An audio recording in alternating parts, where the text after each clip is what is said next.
ನಮಸ್ಕಾರ ಸ್ನೇಹಿತರೆ. ನಾವೆಲ್ಲರೂ ಜೀವನದಲ್ಲಿ ಒಂದು ಹಂತದಲ್ಲಿ ಸಂಕಷ್ಟಗಳನ್ನು, ತೊಂದರೆಗಳನ್ನು, ನೋವುಗಳನ್ನು ಎದುರಿಸಬೇಕಾಗುತ್ತದೆ. ಯಾವುದೋ ಕ್ಷಣದಲ್ಲಿ ಜೀವನವೇ ನಮ್ಮ ವಿರುದ್ಧದಂತೆ ಅನಿಸಬಹುದು. ಆದರೆ ಈ ಸಂಕಷ್ಟಗಳ ಮಧ್ಯೆ ನಾವು ನಮ್ಮ ನಿಜವಾದ ಶಕ್ತಿಯನ್ನು ಕಂಡುಹಿಡಿಯಬಹುದು. ಅಂದುಕೊಳ್ಳಿ, ಉರಿಯುವ ಬೆಂಕಿಯಲ್ಲಿ ಗಟ್ಟಿ ಲೋಹ ಮಾತ್ರ ಕಾಲು ದಾಟುತ್ತದೆ. ಅದೇ ರೀತಿ ನಮ್ಮ ಜೀವನದಲ್ಲಿ ಒಳಗಿನ ಶಕ್ತಿ ಕೂಡ ಸಂಕಷ್ಟಗಳ ಮೂಲಕ ರೂಪುಗೊಳ್ಳುತ್ತವೆ. ವಿಪತ್ತುಗಳು ನಮಗೆ ಎರಡು ಆಯ್ಕೆ ನೀಡುತ್ತವೆ. ಒಂದು, ಇಲ್ಲೇ ಬಿದ್ದು ಬಿಡು. ಇನ್ನೊಂದು, ನಿಲ್ಲುವುದು ಮತ್ತು ಹೋರಾಡುವುದು. ನಾವು ಯಾವ ಆಯ್ಕೆಯನ್ನು ಮಾಡುತ್ತೇವೆ ಎಂಬುದೇ ನಮ್ಮ ಬದುಕಿನ ದಿಕ್ಕನ್ನು ನಿರ್ಧರಿಸುತ್ತದೆ. ಅದೆಷ್ಟು ಜನರು ದುಃಖದಲ್ಲಿ ಮುರಿದು ಹೋಗುತ್ತಾರೆ, ಆದರೆ ಕೆಲವರು ಮಾತ್ರ ಆ ದುಃಖವನ್ನು ಪಾಠವನ್ನಾಗಿಸಿ, ತಳಮಳವನ್ನಾಗಿಸಿ ಪರಿವರ್ತಿಸಿ ಮುಂದಕ್ಕೆ ಸಾಗುತ್ತಾರೆ. ಅವರೇ ಯಶಸ್ಸಿನ ಗುರಿಯನ್ನು ತಲುಪುತ್ತಾರೆ. ಒಬ್ಬ ವ್ಯಕ್ತಿ ಶಕ್ತಿಶಾಲಿಯಾದ್ದರಿಂದಷ್ಟೇ ಜೀವನ ಸುಲಭವಾಗುವುದಿಲ್ಲ, ಬದಲಾಗಿ ಜೀವನ ಕಠಿಣವಾಗುವುದರಿಂದಷ್ಟೇ ವ್ಯಕ್ತಿ ಶಕ್ತಿಶಾಲಿಯಾಗುತ್ತಾನೆ. ಪ್ರತಿಯೊಬ್ಬರ ಜೀವನದಲ್ಲೂ ಆಗುವುದು ಒಂದೇ ಬದಲಾವಣೆ: ನೋವು, ಕಠಿಣ ಪರಿಸ್ಥಿತಿಗಳು. ಆದರೆ ಪ್ರತಿಕ್ರಿಯೆ ಮಾತ್ರ ಭಿನ್ನವಾಗಿರುತ್ತವೆ. ನೀವು ಹೇಗೆ ಪ್ರತಿಕ್ರಿಯಿಸುತ್ತೀರಿ ಎಂಬುದು ನಿಮ್ಮೊಳಗಿನ ಶಕ್ತಿಯ ಪ್ರದರ್ಶನ. ನಿಮ್ಮೊಳಗಿನ ಶಕ್ತಿಯ ಅನ್ವೇಷಣೆ ಹೇಗೆ? ಮೊದಲನೇದು, ಸಂಕಷ್ಟಗಳನ್ನು ಅರ್ಥ ಮಾಡಿಕೊಳ್ಳಲಿ.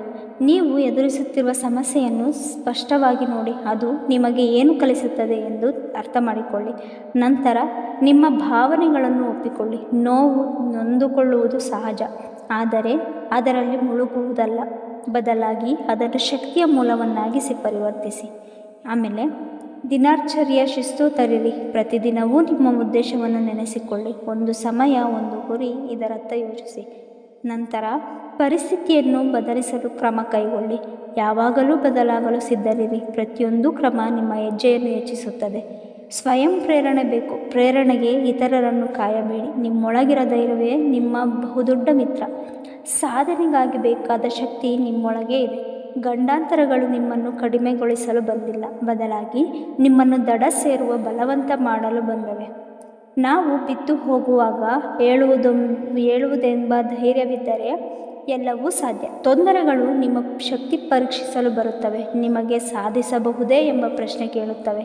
ನೀವು ಹೌದು, ನಾನು ಇದನ್ನು ತಲುಪುತ್ತೇನೆ ಎಂದು ಹೇಳಿದಾಗಲೇ ನಿಮ್ಮ ಶಕ್ತಿ ಹೊರಬರುತ್ತದೆ. ನಿಮ್ಮ ಕತೆ ಪ್ರೇರಣೆಯಾಗಲಿ.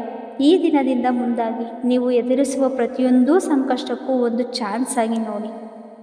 ಇದು ನಿಮಗೆ ನಿಮ್ಮ ನಿಜವಾದ ಶಕ್ತಿ ಕಂಡುಹಿಡಿಯುವ ಅವಕಾಶವನ್ನೇ ನೀಡಬಹುದು. ಒಂದು ದಿನ ನಿಮ್ಮ ಕತೆ ಯಾರಿಗಾದರೂ ಪ್ರೇರಣೆಯಾಗಿ ನಿಂತರೂ ನಿಶ್ಚಿತ. ಅಂತಿಮವಾಗಿ, ಹೆಚ್ಚುವರಿ ಬೆಳಕು ತರೋದು ಚುಟುಕು ಕತ್ತಲಲ್ಲ, ಸೂರ್ಯನ ಬೆಳಕು, ಅಂದರೆ ರಾತ್ರಿ ಮೀರಿ ಬರುವ ಬೆಳಕು. ನೀವು ಈಗ ತೊಂದರೆಯಲ್ಲಿದ್ದರೆ ಯೋಚಿಸಿ, ನಿಮ್ಮ ಬೆಳಕು ಹತ್ತಿರದಲ್ಲಿದೆ. ಧೈರ್ಯವಿಟ್ಟು ನಿಂತು ಧೀರರಾಗಿ ನಡೆಯಿರಿ. ನಿಮ್ಮೊಳಗಿನ ಶಕ್ತಿ ಅಪಾರ. ಅದನ್ನು ನೀವು ಈಗ ಹುಡುಕಬೇಕಾಗಿದೆ. ನೀವು ಶಕ್ತಿಶಾಲಿ, ನೀವು ಅಪಾರ, ನೀವು ಅದ್ಭುತ. ಧನ್ಯವಾದಗಳು.